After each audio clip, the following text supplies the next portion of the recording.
Traditionally, our energy system by design is created so that we don't have a say.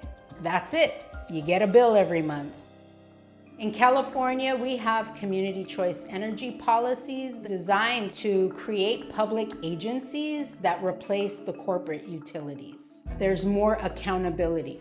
There's a way for the public to weigh in and for our local elected officials to respond to community needs.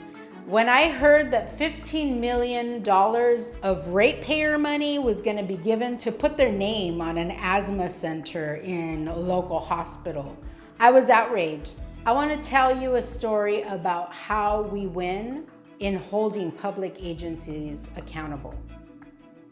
I wanted to make sure I let all the stakeholders know. We had all kinds of organizations and leaders from the community. It really was what made this campaign so successful.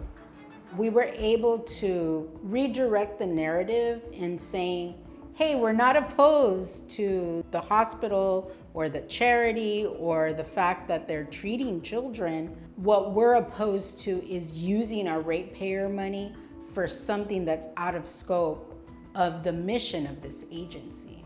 We thought about, well, what could $15 million be spent on that's in line with this agency's mission and in line with the needs of the community that have been harmed by dirty energy operations? There was a lot of influencing decision makers, speaking out at public agency meetings, writing emails and letters to decision makers, and we went to the local media.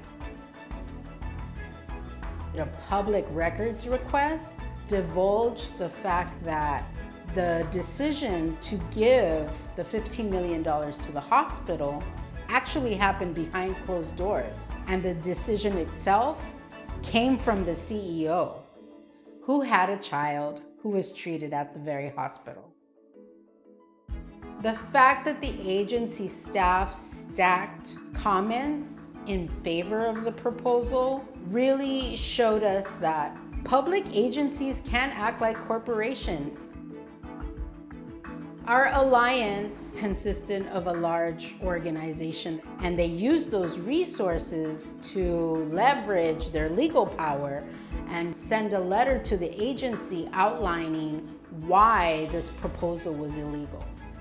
This legal threat was enough to get decision makers to really hold the staff accountable and to redirect the money into a new proposal that was solutionary in an open public process. We see this as a huge victory for our organization.